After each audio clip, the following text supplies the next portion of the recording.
Hello students, once again welcome back to my YouTube channel English Guru RS Gaur. Today I am going to teach you a poem of 10th class. The name of the poem is The Trees. It is written by a poetess, feminist poetess Adrienne Rich.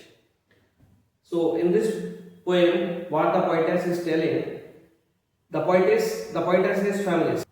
So she is favoring female in the male dominating society. Nowadays, in the male dominating societies, ladies or women are confined to the kitchen only, and they have no full freedom to do jobs or to go outside without the permission of male in the society. So in this poem, the poet wants to tell us that with the help of trees and plants, जो trees and plants हम अपने गमले के अंदर रखते हैं, तो जैसे जैसे टाइम इंक्रीज होता है, पौधा बड़ा होता है, तो उसकी जो ब्रांचेस हैं वो स्टिफ होती जाती हैं और उसकी जो रूट्स हैं वो एक्सपेंड होती हैं. तो एक्सपेंशन होने से वो गमले से डिसएंगेज करना चाहती है, अपने आप को फ्री करना चाहता है जो पौधा है, और वो सफोकेट कर रहा है उस गमले के अंदर, उस पॉट के अंदर, फ्लावर पॉट के अंदर. वो चाह रहा है कि मतलब उसे खुली एरिया मिल पाए. इस फॉरेस्ट में वो जाना चाहता है, वहां की फ्रेश एयर, फ्रेश सनलाइट को वो कंज्यूम करना चाहता है, उसमें एंजॉय करना चाहता है और अपना एक फुल फ्रीडम चाहता है जिससे कि वो फुली डेवलप हो पाए. In the same manner, with the help of the trees, the poetess wants to tell us that the ladies who are confined to the houses only, with the increasing of the time, जैसे जैसे time बढ़ रहा है उसके according धीरे धीरे effort कर रही है वो भी उस प्लांट की तरह से. उनका जो ग्रोथ है, डेवलपमेंट हो रहा है, उनकी जो सोच बढ़ रही है और वो घर से बाहर निकलना चाहती है उस प्लांट की तरह से. तो वो चाह रही है कि उनको भी अपॉर्चुनिटीज मिल पाए, उनको भी फुल फ्रीडम मिले, जिससे वो अपने आप को फुली डेवलप कर पाए. अभी वो घर के अंदर सफोकेट कर रही है मेल डोमिनेटिंग सोसाइटी के कारण से. तो उनकी जो डिजायर है, उनकी जो इच्छा है, उसके अकॉर्डिंग वो वर्क नहीं कर पाती है और अपने आप को फुल जो उनकी कैरेक्टरिस्टिक्स, उनकी जो वर्च्यूज है, जो उनकी क्वालिटीज हैं, इनर सेंस है उनके अंदर, इनर टैलेंट है, उसको वो शो नहीं कर पा रही है. बट टाइम के अकॉर्डिंग वो एफर्ट कर रही है और वो बाहर निकलने की कोशिश कर रही है. This is what the poet is talking about in this poem. So I am going to explain you this poem line by line. You will see the different meanings, poetic devices, tone of the poem, and if there is rhyme, then I will explain you. So look at the white note. देखिए the tree जो poem है वो किसने लिखा है? Adrian rich ने लिखा है. और एड्रियन रिच क्या है? एक फेमिनिस्ट है, नारीवादी है. तो देखिए इसमें सिंबोलिज्म का यूज हुआ है. द ट्रीज है एक्चुअली वो लेडीज और वुमेन के लिए यूज हुआ है. तो पोएटेस ने द ट्रीज डायरेक्ट यहाँ पर जो इसके माध्यम से हमको समझाने की कोशिश की है, तो इसका पहले लिटरल मीनिंग क्या है, फिर इसका सिंबॉलिक मीनिंग क्या है. I will tell both the meanings. तो first I read the stanza. The trees inside are moving out into the forest. जो ट्रीज अभी इनसाइड है, जो अभी घर के अंदर है, जिसको हमने गमले में लगा रखा है, वो प्लांट के फॉर्म में है लेकिन वो ग्रो कर रहे हैं, बढ़ रहे हैं. ठीक है. The trees inside are moving out into the forest. और वो कोशिश कर रहे हैं कि उनको बड़ी जगह मिल पाए, फॉरेस्ट में जाना चाहते हैं. वो फॉरेस्ट एक प्लांट्स के लिए सुटेबल प्लेस होता है, तो वहां जाना चाह रहे हैं, वो मूव कर रहे हैं. वैसे ट्रीज मूव नहीं करते, वो लेडी जगह रहते हैं, बट जो ट्रीज है वो लेडीज के लिए सिंबॉलिक शब्द यूज हुआ है, इसलिए यहां पर इस तरह से बोल रहा है. और इसमें ट्रीज मूव कर रहे हैं, मतलब यहां पर नॉन लिविंग को लिविंग की तरह से ट्रीट किया जा रहा है. तो इसमें क्या है? पर्सोनिफिकेशन है पोएटिक डिवाइस. ऐसे हम फाइंड आउट कर लेते हैं. The trees inside are moving out into the forest. The forest that was empty all these days. जो फॉरेस्ट अभी खाली पड़ा हुआ है, बंजर जगह है, वहां पर प्लांट्स, ट्रीज नहीं है, वहां पर कोई जाता नहीं है, वहां पर लाइफ भी ज्यादा नहीं होती, क्योंकि जब कुछ मिलेगा नहीं वहां पर तो क्यों रहेगा कोई. तो जो स्पेस खाली पड़ा हुआ है उस स्पेस को कवर करना चाहता है. वो गमला जो पॉट उसके लिए सुटेबल प्लेस नहीं है जो घर में रखा हुआ है, इसलिए एटलीस्ट जो है ना वो मूव कर रहा है फॉरेस्ट की तरफ। Where no bird could sit, no insect hide, और वहां पर कोई भी बर्ड नहीं बैठ सकती, कोई इंसेक्ट हाइड नहीं कर सकता अपने आप को, क्योंकि वहां पर लाइफ रह नहीं सकती, क्योंकि प्लांट्स एंड ट्रीज होंगे तो वहां पर खाने पीने को मिलेगा, उनको शेल्टर मिलेगा, है ना, उनको थोड़ा काम एंड कूल एटमॉस्फेयर मिलेगा, तो वो चीज रहने लायक कंडीशन वहां पर नहीं है, तो वहां पर बर्ड नहीं जाएगी और कोई इंसेक्ट भी वहां हाइड नहीं कर सकता, क्योंकि वो बैरल लैंड है, बेहतर जगह है। No insect hide, no sun buried feet in shadow, और सूर्य की रोशनी पड़ेगी वहां पर, सनलाइट पड़ेगी तो उससे कोई शैडो भी नहीं मिलेगी, क्योंकि वहां पर प्लांट्स एंड ट्रीज नहीं है, तो there will be no shadow. तो यहां पर देखिए ये जो लाइन है मैंने इसी में कर दिया थोड़ा सा प्लेस की वजह से, ये इससे शुरुआत हो रही है। यहां पर जो नेक्स्ट लाइन है नो इंसेक्ट हाइड, और फिर उसके बाद नेक्स्ट लाइन है वो ये है नो सन बरी इट्स फीट। अगर नो और नो ऐसे वर्ड से कोई सेंटेंस दो या दो शब्द स्टार्ट होते हैं सेम वर्ड से, तो उसमें क्या होता है एनाफोरा होता है। एनाफोरा जो मैंने लिखा नहीं, मैं लिख देता हूं यहां पर आपको, इसको बोलते हैं एनाफोरा। अच्छा लिखा हुआ है फोर्थ नंबर एनाफोरा, ठीक है, इसको बोलते हैं एनाफोरा। देखिए लिखा है इसमें नो इंसेक्ट नो सन, ये जो लाइन है यहां होना चाहिए, मैंने उसमें ऐड कर दिया, बुक में ऐसे लिखा हुआ। तो वहां पर कोई शैडो नहीं बन रही है, कोई इंसेक्ट हाइड नहीं कर सकता अपने आप को, और कोई बर्ड वहां पर नहीं बैठ सकती है। The forest that was empty all these days, all these nights, अभी शेल्टर करने के लिए जो पक्षी रहते हैं दिन में तो रहते ही हैं, रात को वहीं पर उनका शेल्टर होता है प्लांट्स एंड ट्रीज में, तो अभी वहां पर वो फॉरेस्ट एरिया है वो पूरा खाली पड़ा हुआ है, बैरल में सारे रात अभी इन नाइट्स में वो खाली पड़ा हुआ है। Will be full of trees by morning, लेकिन सुबह होगी तब तक वो फुल ऑफ ट्रीज हो जाएगा। फुल ऑफ ट्रीज का मतलब क्या है, आने वाले टाइम में वो समय आएगा जब वुमन की भी एक सुबह होगी, उनका भी एक अच्छा टाइम आएगा, गुड टाइम आएगा, और वो फॉरेस्ट है वो फुल हो जाएगा प्लांट्स एंड ट्रीज से। मतलब लेडीज भी वर्क करने लग जाएंगी, उनको भी एक फ्रीडम मिलेगी और वो भी उस प्लेस पर पहुंच जाएगी। व्हाइट ट्रीज के माध्यम से यहां पर वुमेन की बात कर रहा है। तो अब इसका जो मीनिंग है, ये तो लिटरल मीनिंग मैंने बता दिया, अब इसका जो सिंबॉलिक वाला मीनिंग है, जो वुमेन के लिए इसमें जो रेफर कर रहा है मीनिंग, वो बताता हूं आपको क्या लिखा है। The trees inside are moving out into the forest, जो लेडीज है वो अभी घर के अंदर है, वो कन्फाइंड है, उसमें लिमिटेड है, उनको फ्रीडम नहीं है, वो बाहर जाना चाहती है, मतलब वो भी फुल फ्रीडम चाहती है, और वो भी चाहती है कि जिस प्रकार से मैन इस सोसाइटी में वर्क कर रहा है, एक रिस्पॉन्सिबिलिटी ले रहा है ना, डेवलपमेंट का हिस्सा बना हुआ है, उसका नाम रोशन कर रहा है देश का, अपना उसका खुद का नाम रोशन हो रहा है, ऐसे वो लेडीज भी करना चाहती है, वो भी करना चाहती है। The forest that was empty all these days, अभी जो स्पेस उनका खाली पड़ा हुआ है, फॉरेस्ट का मतलब यहाँ पर उनकी जो वुमन का जो स्पेस है वो खाली पड़ा हुआ है, वो स्पेस आजकल जो खाली है उसको वो फिल करना चाहते हैं, इसलिए उस तरफ वो मूव करने का प्रयास कर रही है वहां पर जाने का। Where no bird could sit no insect hide, अभी वहां पर कोई ऐसी चीज है नहीं जहां पर उस प्लेस को कोई ले पाए और वहां पर कोई अभी मूव कर पाए। तो अभी लेडीज जब वहां पर पहुंचेंगी तो वहां पर और भी लोग आने लग जाएंगे और दूसरे डेवलपमेंट के विकास के जो काम है वो हो पाएंगे, वो कोऑपरेट कर पाएंगे। No sun buried feet inside हो the forest that was empty all these days, all these nights, अभी वहां पर पूरा प्लेस वो खाली है।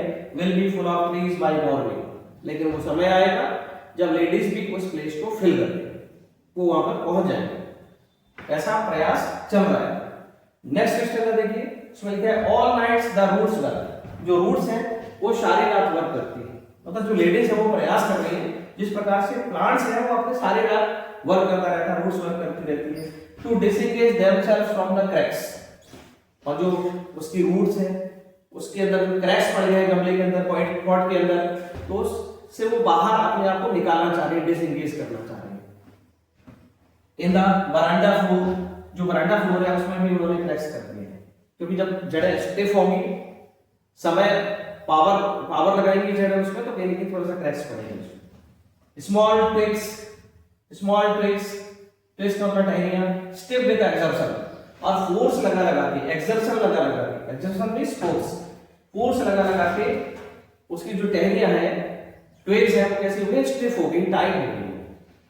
अब टाइट हो गई, long cramped Bhoj shuffling under the roof, और उसकी जो शाखा है, ब्रांचेस हैं, वो कैसे शफलिंग कर रही है, शफलिंग का मतलब मूव कर रही है उस छत के नीचे, और की जो ब्रांचेस है वो उसका मतलब ब्रांचेस में से ट्रीज रहते हैं उनको होती है, बट इनकी भी जो शाखाएं निकलती है प्लांट्स के अंदर वो शफलिंग कर रही है लॉन्ग क्रैम्प, और मतलब उसमें क्रैम्प होते हैं दीवार में, और रूफ में कोशिश कर रही है इधर मूव करने की, लाइक न्यूली डिस्चार्ज पैसेज, और वो बाहर निकलना चाहती है। और किस तरह से निकल रही है वो, लाइक न्यूली डिस्चार्ज पैसेज, जैसे हॉस्पिटल में कोई पेशेंट होता है सफोकेट करता रहता है, वो मजबूरी में जाता है वहां पर क्योंकि उसको कोई डिसीज है, इस कारण से हॉस्पिटलाइज है। तो ऐसे ही वो डिसीज महसूस कर रही है घर के अंदर लेडीज अपने आप को, और वो घर से बाहर निकलना चाहती है। और वो कैसे निकलना चाह रही है, कैसे निकल रही है उसमें से, अभी वो सफोकेट कर रही है, उनको प्रॉपर ऑक्सीजन नहीं मिल पा रही है और सफोकेशन में है। जैसे प्लांट्स को ऑक्सीजन नहीं मिल पाती, सही से सनलाइट नहीं मिल पाती, तो उससे उतना डेवलपमेंट नहीं हो पाता है। तो पैशन की तरह से जो प्लांट्स हैं वो बाहर निकल रहे हैं, ऐसे लेडीज भी बाहर निकलना चाहती है, लाइक न्यूली डिस्चार्ज पैसेज। देखो यहाँ पर लाइक शब्द का यूज हुआ है, इसका मतलब इसमें क्या है, शिवलिंग। जब भी लाइक आ जाए, एज आ जाए, शिवलिंग होता है इसमें, ठीक है।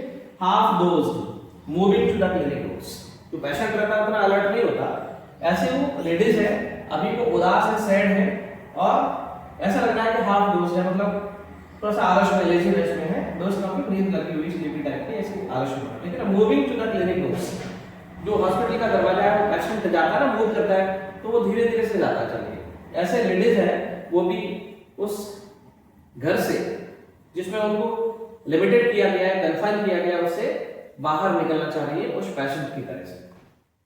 और इसमें जो डिसएंगेज जो शब्द आया ना, डिसएंगेज का मतलब इसमें क्या है, फ्री करना, अपने आप को फ्री करना चाहिए। तो इसका ओवरऑल जो मेरी निकल रहा है क्या है, जो लेडीज है, वुमन है, वो वर्क कर रही है, कोशिश कर रही है अपने आप को डिसएंगेज करने का, उस घर से बाहर निकलने का, उन लिमिटेशन से बाहर निकलने का। जिस प्रकार से प्लांट्स अपने आप को बाहर निकलना चाह रहा है, उसमें क्रैम्प्स के थ्रू वो बाहर अपने आप को निकालना चाह रहा है। गमले को उसने क्रैक कर दिया है, उसकी टहनियां पावरफुल हो गई, थोड़ा स्टिफ हो गई है, ठीक है ना। ऐसे ही जो वुमन है वो घर से बाहर निकलना चाहती है, अपने आप को डिसएंगेज करना चाहती है। Now see the third stanza of the poem. I sit inside, doors open to the veranda. I कौन है यहाँ पर, पोएटेस एड्रिन। आपको पूछा जाएगा who is I here, stanza आएगा तो एग्जाम में, तो आई कौन है, पोएटेस। आई सिट इनसाइड मतलब जो पोएटेस है वो अपने रूम के अंदर बैठी हुई है, doors open to the veranda, और उसका जो रूम है उसका डोर है वो वरांडा की तरफ खुला हुआ है। राइटिंग लॉन्ग लेटर्स मतलब कुछ लिख रही है, लॉन्ग लेटर्स मतलब कुछ लिख रही है। इन विच आई स्पेशली मेंशन द डिपार्चर, लेकिन अभी उसमें कुछ डिपार्चर के बारे में या इसके बारे में कि बाहर प्लांट्स ट्री जा रहे हैं, इसके बारे में ऐसा कुछ नहीं लिख रही है। Specially mention the departure of the forest from the house, मतलब इसको मेंशन नहीं कर रही है। द नाइट इज फ्रेश, और नाइट का जो एटमॉस्फेयर है वो कैसा अभी फ्रेश है, मतलब अभी रात भी है। द होल मून शाइन्स, और पूरा चांद खुला हुआ है, चंद्रमा निकला हुआ है, पूरी तरह शाइन कर रहा है। In a sky still open, और जो आकाश है वो अभी साफ सुथरा है। The smell of leaves and lichen, जो लीव्स और लाइचन का मतलब जो काई जम जाती है गमले के अंदर, उसकी स्मेल आ रही है। लाइचन भी स्काई कह सकते हैं आप, जिसको बोलते हैं मॉस, एमोडोलस मॉस, ठीक है, या फिर हिंदी में कह लीजिए काई। तो उसके अंदर पानी डालते हैं तो काई जम जाती है, हरा सा कुछ हो जाता है, तो उसकी स्मेल आ रही है, लीव्स की स्मेल आ रही है। Still reaches like a voice into the rooms, और वो कैसे आ रही है, जैसे कि वो स्मेल कुछ कह रही हो, आवाज की तरह से आ रही है उसके रूम में, धीरे धीरे से कुछ ऐसा लग रहा है उसके कानों में कुछ आवाज आ रही है। किसकी, लीव्स और लाइचन की स्मेल एक माध्यम बनी हुई है उसकी, जिस प्रकार से हवा चलती है तो उसकी स्मेल आ रही है, तो वैसे ही उसको लग रहा है कि मतलब कोई आवाज आ रही है। तो यहाँ पर लाइक शब्द आ रहा है, तो इसका मतलब क्या, शिवलिंग। तो इसमें जो लीव्स है, लाइचन मतलब जो प्लांट्स हैं, ट्रीज हैं, मतलब वो उससे कह रहे हैं कि हमें यहाँ से बाहर जाना है। ऐसी साउंड उसको सुनाई दे रही है, विस्परिंग साउंड सुनाई दे रही है। My head is full of whispers, जो पोएटेस का जो हेड है उसके हेड में विस्पर्स का लो साउंड वाली आवाजें आ रही है, धीमे धीमे से कुछ आवाज सुनाई दे रही है। My head is full of whispers, whispers का मतलब क्या होता है, लो साउंड, धीमे धीमे से फुसफुसाने की जो आवाज रहती है उसको विस्परिंग बोलते हैं, लो साउंड, ठीक है। Which tomorrow will be silent, अब वो जो साउंड अभी आ रही है रात के टाइम पर, उसको वो कल साइलेंट हो जाएगी। Listen the glass is breaking, और उसको ऐसी आवाज सुनाई दे रही है जैसे ग्लास टूट रहा है। लिसन, जो बरांडा में ग्लास लगा हुआ है वो ग्लास टूट रहा है। Listen the glass is breaking, the trees are stumbling forward, वो जो ट्रीज हैं वो लड़खड़ाते हुए, ठोकर खाते हुए आगे जा रहे हैं, बढ़ रहे हैं, फॉरवर्ड हो रहे हैं। Into the night winds rush to meet them, और रात के टाइम में वो बाहर जा रहे हैं, और ऐसा लग रहा है कि जो विंड है, हवा है, बाहर से जो स्ट्रॉन्ग विंड आ रही है वो उनको मिलने के लिए दौड़ कर आ रही है। winds rush to meet them मतलब वो भी हवा है, बाहर की जो एयर है वो उनका वेलकम कर रही है, वो उनका स्वागत करने के लिए आ रही है। Rush to meet them. The moon is broken like a mirror, वो बाहर जो उसको मून दिखाई दे रहा है वो कैसा दिखाई दे रहा है जैसे कि मिरर टूट जाता है तो उसको बहुत सारे मून दिखाई देते हैं, तो वैसे ही उसको मून दिखाई दे रहा है। देखो लाइट शब्द आ रहा है इसका मतलब इसमें भी सिमिली है, ठीक है। और इसमें देखो of the its pieces, the moon is broken like a mirror, its pieces flash now in the crown of the tallest oak. बाहर क्या है, ओक ट्री है, ओक ट्री बाहर दिख रहा है उसको, और उसके अंदर से जो मून है उसकी रोशनी आते हुए उसको दिखाई दे रही है। तो उसकी जो ब्रांचेस हैं, ब्रांचेस के कारण से ऐसा लग रहा है कि मिरर टूट गया है, उसमें बहुत सारे मून दिखाई दे रहे हैं, तो ऐसा उसको लग रहा है, इसलिए उसने बोला है इट्स पीस इज फ्लैश, मतलब उसमें से रोशनी आ रही है। Now in the crown of the tallest oak, crown in the tallest oak का मतलब क्या है, जो ओक ट्री रहता है नीचे उसका स्टेम रहता है बहुत लंबा सा, ठीक है, और ऊपर जाके कुछ ब्रांचेस रहती हैं, इसलिए उसको क्राउन बोला है। जो ओक ट्री है उसके ऊपर जाके जो ब्रांचेस है उसको क्राउन होता है, ठीक है ना, of the tallest oak. Oak क्या होता है, एक ट्री होता है, बहुत हाइट लंबी होती है इसकी, एक ट्री होता है। तो इसमें कुल मिलाकर जो पॉइंट है वो क्या कहना चाहता है इस स्टेजा में, उसके हेड में विस्परिंग की साउंड आ रही है, मतलब जो वुमन है उनका जो थिंकिंग है, वो सोच है उनकी, वो उसको इंस्पेक्शन कर रही है, उसके बारे में सोच रही है, और उसे उस लेडीज की, वुमन की आवाज सुनाई दे रही है, मतलब वो फ्री होना चाहती है, फ्रीडम चाहती है। Which tomorrow will be silent, लेकिन कल वो साइलेंट हो जाएगी। Listen the glass is breaking, क्योंकि वो वुमन है वो बाहर निकल जाएगी। द ग्लास इज ब्रेकिंग मतलब ग्लास के टूटने की आवाज आ रही है, ऐसा लग रहा है कि मतलब पूरा प्रयास करके बाहर निकल रही है। The trees are stumbling forward, trees का मतलब जो वुमन है वो लड़खड़ाते हुए जिस तरह से प्रयास करके वो बाहर निकल के जा रही है। Into the right winds rush to meet them, और बाहर के जो लोग हैं, बाहर की जो अपॉर्चुनिटीज हैं, वो उनका वेलकम करने के लिए दौड़ के आ रहे हैं। Winds rush to meet them, the moon is broken like a mirror, its pieces flash now in the crown of the tallest oak। और जो मून है उसकी जो रोशनी है वो ब्रोकन मिरर की तरह से उसको दिखाई दे रही है, इसमें देखो एक पर्सोनिफिकेशन आपका हो गया, एनाफोरा हो गया, शिवलिंग हो गया, ठीक है। एंजॉयमेंट क्या होता है बता रहा हूं। एंजॉयमेंट का मतलब होता है जब आप देखते हैं दो चार लाइन ऐसे पैराग्राफ की लिखी है, उनमें कोई पंक्चुएशन मार्क यूज नहीं हुआ है, लास्ट में जाके फुल स्टॉप लग गया है, इसका मतलब उसमें एंजॉयमेंट होता है। तो इस पोएम में एंजॉयमेंट का यूज हुआ है, आप उसको चेक कर लेना बुक में, उसमें कॉमा वगैरह यूज नहीं हुए, लास्ट में फुल स्टॉप लग जाता है, ठीक है। और नेक्स्ट इसमें एक सिंबोलिज्म का यूज हुआ है, ऑलरेडी मैंने आपको शुरुआत में बता दिया था। जो ट्रीज है उनको एक सिंबल के रूप में लिया गया है, पोएट ने सिंबल के रूप में यूज किया है। एक्चुअली जो पोएटेस है वो फेमिनिस्ट है, इसलिए वो फीमेल के बारे में, वुमेन के बारे में बात कर रही है। इसमें मैं आपको राइमिंग स्कीम बताता हूँ, इसकी आप लाइन्स देखेंगे तो इसमें कोई भी आपको मैचिंग वाली राइम नहीं मिलेगी। इसका मतलब जब पोएम में मैचिंग नहीं होती है उसकी लास्ट वर्ड्स की, तो उसमें कोई राइमिंग स्कीम नहीं होती। इसका मतलब इसमें फ्री वर्स या ब्लैंक वर्स है, फ्री वर्स या ब्लैंक वर्स सेम थिंग होती है। इसमें देखो टोन क्या यूज हुई है, जो पोएटेस एड्रेनी रिच है वो बहुत सोच रही है किसके बारे में, वुमेन के बारे में, उनको फेवर करना चाहती है, उनके अंदर डीप थिंकिंग आ रही है, तो इसलिए इसमें कंटेम्पलेटिव टोन है। और दूसरा रिफ्लेक्टिव है, जो उनके अंदर विचार आ रहे हैं उनको क्या कर रहे हैं, रिफ्लेक्ट कर रहे हैं, वो अपने आप विचार उनके अंदर से निकल रहे हैं, इस पोएम के माध्यम से उन्होंने एक्सप्रेस किया उसको। मेलैंकोलिक टोन की है क्योंकि जो वुमेन है उनकी लाइफ कैसी सैड है, because they are confined to the kitchen only, they are limited, their freedom is limited, that's why they are sad. तो इसमें मेलैंकोलिक टोन है या सैड टोन कह सकते हैं। इन दिस वे ये पोएम फिनिश होती है। आपको शायद पोएम ये समझ आई होगी। अगर कोई डाउट है आपका तो कमेंट बॉक्स में लिखना, वीडियो को लाइक करना, वॉच करना, शेयर करना और चैनल को सब्सक्राइब भी करना, जिससे मुझे इंस्पिरेशन मिलती रहे मैं आपके लिए और आगे ऐसे वीडियोस बनाऊं। मुझे सपोर्ट करना तो मैं आपके लिए और अच्छा तरीके से पढ़ाऊंगा, मुझे इंस्पिरेशन मिलेगी तो मैं और आपको अच्छे तरीके से एक्सप्लेन करूंगा सारे लेसन्स को, सारे पोएम्स को।